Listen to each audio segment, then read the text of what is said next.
আলাইহি ওয়াসাল্লামকে সাহাবীগণ কেমন ভালোবাসতেন চমৎকার একটা হাদিস বলে দিই। এক, উহুদের যুদ্ধ হয়েছিল কত হিজরিতে জানেন? কারো জানা আছে? জানা নেই? কত হিজরিতে? 3 হিজরিতে। কত হিজরি? 3। 2 হিজরিতে হয়েছে বদরের যুদ্ধ, আর 3 হিজরিতে হয়েছে উহুদের যুদ্ধ, তাই না? আমি উহুদের ময়দান নিজে চোখে দেখে এসেছি। আল্লাহ নবী সাল্লাল্লাহু আলাইহি ওয়াসাল্লামের 70 জন সাহাবীর কবর রয়েছে উহুদের মাঠে। 70 জন। হাজী সাহেব যারা আছেন আপনারা খুব ভালো করে জানেন যে উহুদের মাঠে 70 জন সাহাবীর কবর প্রাচীর দিয়ে ঘেরা আছে।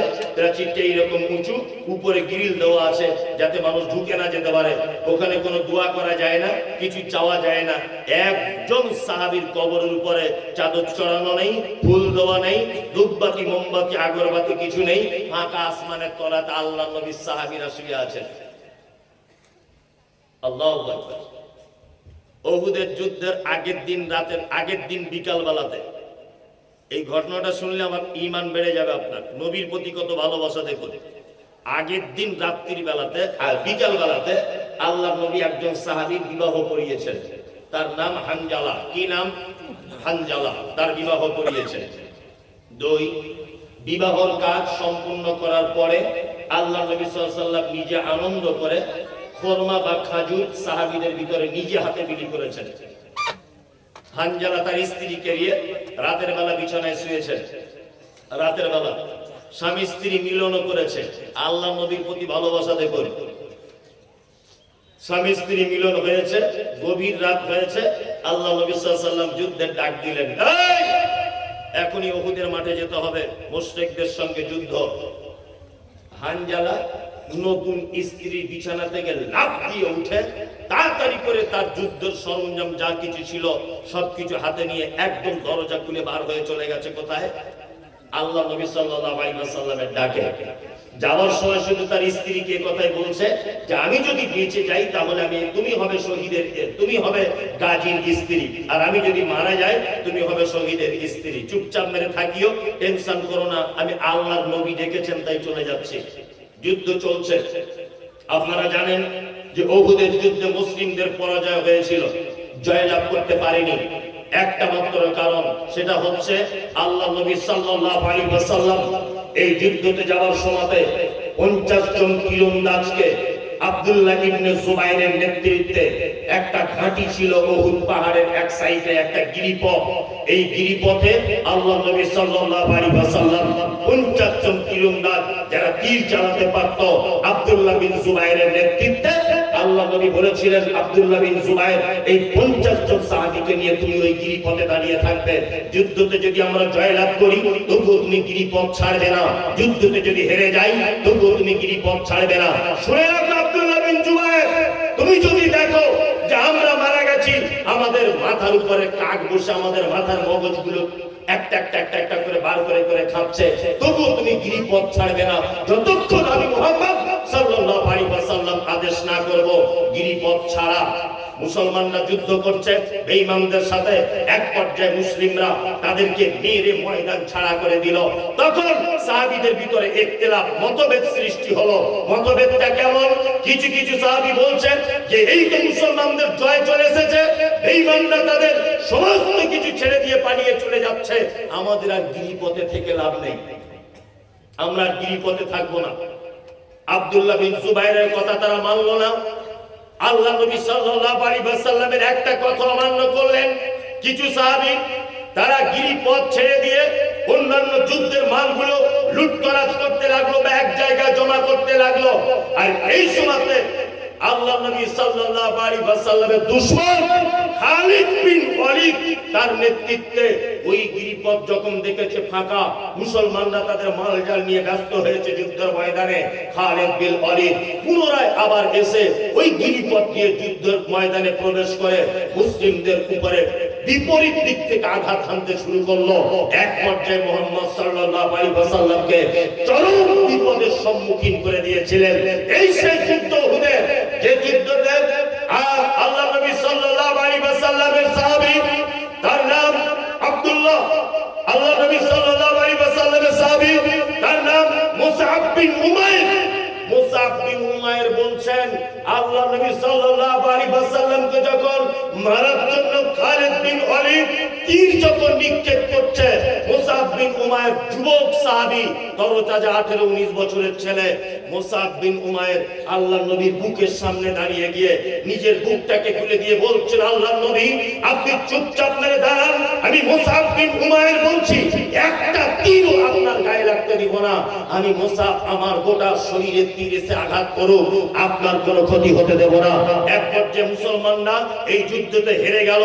আল্লাহ নবী সাল্লাল্লাহু আলাইহি ওয়াসাল্লাম যুদ্ধতে হেরে যাওয়ার পরে মন বড় খারাপ, সাহাবীদের লাশগুলো খোঁজা হচ্ছে, মুসলিম কতজন সাহাবী মারা গেছে বিশ্ব নবী গণনা করে দেখছেন 70 জন সাহাবী উহুদের ময়দানে শহীদ হয়েছে। কতজন?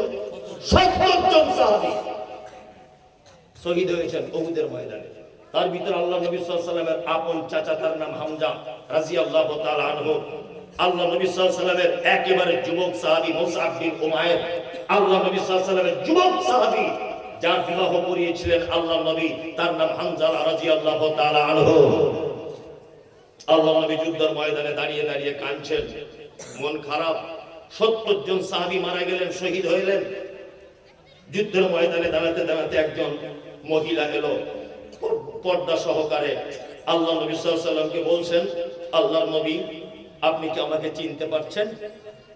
আল্লাহ রাসূল বলছেন, না মা, তোমাকে তো চিনতে পারছি না, তুমি কে?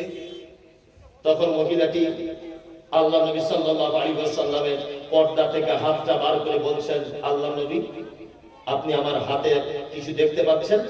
বলছে, আচ্ছা তোমার হাতে তো মেহেন্দি আছে।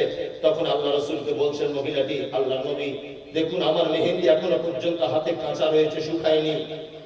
আপনি বলতে পারেন যে আমার স্বামী হানজালা তার অবস্থা কেমন? এই কথা যখনই বলেছেন বিশ্ব নবী সাল্লাল্লাহু আলাইহি ওয়াসাল্লাম অঝরে কাঁদতে শুরু করলেন। তখন আল্লাহ নবী সাল্লাল্লাহু আলাইহি ওয়াসাল্লাম বলছেন, মা তোমার স্বামীকে খুঁজে পাওয়া যাচ্ছে না।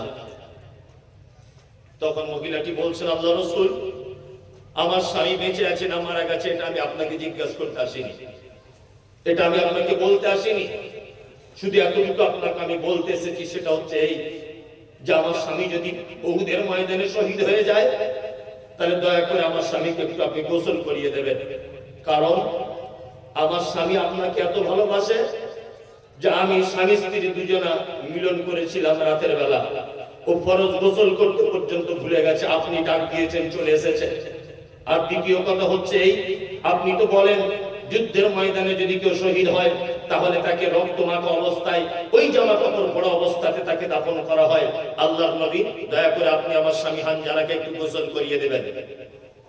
আল্লাহ নবী সাল্লাল্লাহু আলাইহি ওয়াসাল্লাম সাহাবীদেরকে বললেন, মৃত্যু লাশগুলোকে এক জায়গায় করো। মৃত্যু সাহাবীগুলোকে এক জায়গায় করা হলো। দুজন সাহাবীর লাশ পাওয়া যাচ্ছে না। এক নম্বর হচ্ছে আল্লাহ নবীর আপন চাচা, নাম তার হামজা। দুই তার নাম হচ্ছে হানজালা রাদিয়াল্লাহু তাআলা আনহুম আজমাইন। দুজন সাহাবীর লাশ পাওয়া যাচ্ছে না। মহিলা দাঁড়িয়ে আছে, আল্লাহ রাসূল কাঁদছেন। এই সময় জিবরিল আমিন এলেন। জিবরিল আমিন বলছেন, আল্লাহর নবী আপনি হানজালার লাশ খুঁজছেন? বলছে হ্যাঁ। বলছে লাশ খোঁজার দরকার নেই, ওই ওই ওই দূরে দেখুন। দুজন সাহাবী হানজালার লাশ আনছে। আল্লাহর নবী দূরে দেখলেন দুজন সাহাবী হানজালার কাঁধে করে লাশ আনছে, আর মাথার দিক দিয়ে পানি ঝরে ঝরে ঝরে ঝরে পড়ছে কাফন পরানো অবস্থায়। তখন জিবরিল আমিন বলছেন, আল্লাহর নবী হানজালা হারিয়ে যায়নি, কেউ চুরিও করে নেয়নি। হানজালা শহীদে আল্লাহ এত খুশি হয়েছে যে হানজালাকে তৃতীয় আসমানের ফেরেশতাদেরকে দিয়ে তুলে জমজমের পানিতে গোসল করিয়ে মিসকে আম্বারের সেন্ট আতর মাখিয়ে ওই দেখুন আপনার কাছে টাটকা জমজমের পানি মাথার দিক দিয়ে ঝরছে, আপনার কাছে পাঠিয়ে দেওয়া হয়েছে। আল্লাহু আকবার, আল্লাহু আকবার। এর নাম মুহাব্বতে রাসূল। এর নাম কি? মুহাব্বতে রাসূল। পৃথিবীতে একজন মাত্র মানুষ তৃতীয় আসমানে তার কাফন পরানো হয়েছে। তৃতীয় আসমানে আল্লাহ নিজে ফেরেশতাদেরকে দিয়ে গোসল করিয়েছেন, তার নাম হচ্ছে হানজালা। এর নাম মুহাব্বতে রাসূল। সারাদিন গাঁজা টানছো তুমি, সারাদিন বিড়ি টানছো, সারাদিন তুমি হারাম খাচ্ছ, তোমার মুখে দাড়ি নেই, গাঁটের নিচে কাপড়, তুমি এখন দাবি করতে এসেছো যে আমি নবীকে ভালোবাসি। এ কথা সত্য না মিথ্যা? মিথ্যা।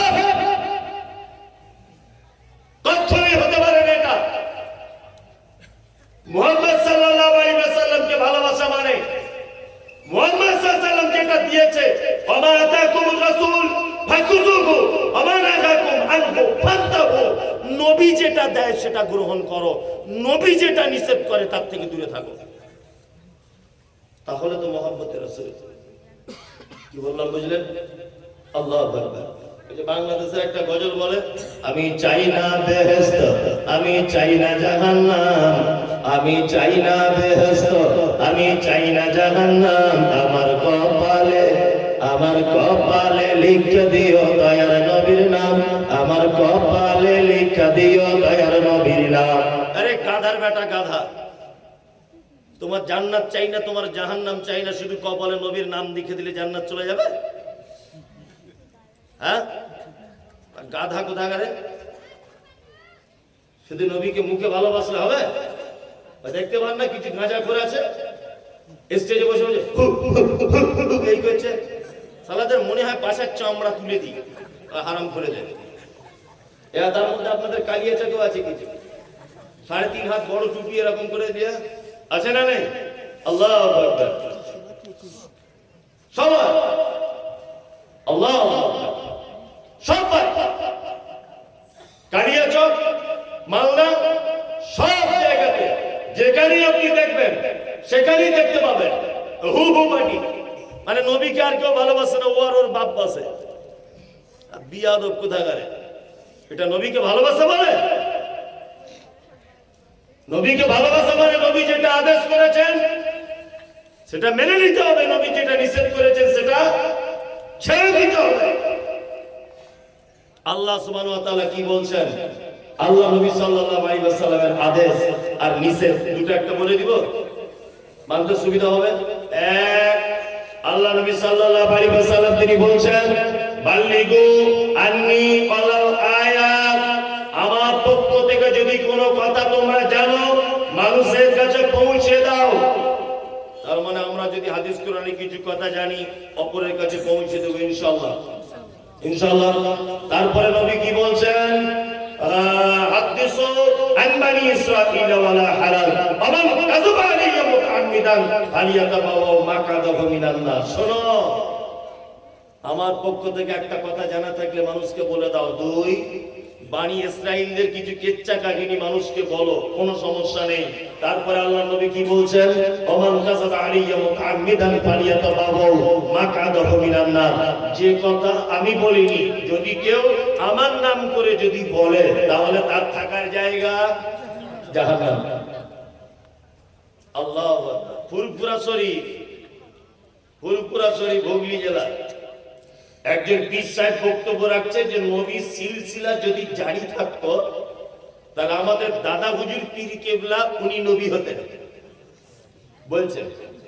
বলছে উনি নবী হতেন। আল্লাহ। আর একটা গাঁজা করে দল বার হয়েছে আলা হযরত, দেখেছেন না আলা হযরত? ওই 2-3 জন আছে মুর্শিদাবাদে বাড়ি, বড় বড় পাগড়ি পরা, আর পান খায়, গুটখা খোর। ওর আর অন্য কোনো কাজ নেই, শুধু উঠেই মমতাজুল ইসলাম, শুধু উঠেই মমতাজুল ইসলাম। আর মমতাজুল ইসলাম যে ওর কি ক্ষতি করেছে কে জানে, কি যে ক্ষতি করেছে। আমি এতটুকু ক্ষতি করেছি যে তোমার তাবিজ হারাম বলেছি, আমি এতটুকু ক্ষতি করেছি নবী দিবস হারাম বলেছি, আমি তোমার এতটুকু ক্ষতি করেছি আমি বলেছি দাঁড়িয়ে কিয়াম করা পচা বেদাত। শুধু বেদাত নয়, পচা বেদাত। শুধু বেদাত হলে তবুও হতো, মারাত্মক পচা বেদাত। শুধু এই কথাটা বলে দিয়েছি আমি বলে দিয়েছি সবে বরাত পচা বেদাত, কুলখানি পচা বেদাত, 40 পচা বেদাত, মুসলমানির খানা ইসলামে অবৈধ। শুধু এটা বলেছি এই জন্য ও 24 ঘন্টা আমাকে গাল দেয়, 24 ঘন্টা। মুর্শিদাবাদে বাড়ি, আলা হযরত পার্টি। তোমার আলা হযরতের 10 পয়সা দাম আছে? কিসের আলা হযরত? ইসলাম চলে একজন মানুষের মতদর্শের উপরে, তিনি কে? মুহাম্মদ সাল্লাল্লাহু আলাইহি ওয়াসাল্লামের মতদর্শের উপর ইসলাম চলে। কে আলা হযরত আর কে তোমার পীর আর কে খেজুর, কে দেওবন্দ আর কে অমুক মাজার, এসব কি ইসলাম চলবে? চলবে? চলবে না। বলছে তুমি কি? বলছে আমি ফুরফুরা পন্থী। এই গাধা কোথাকার? ফুরফুরা তো একটা জায়গার নাম। বলছে তুমি কি? বলছে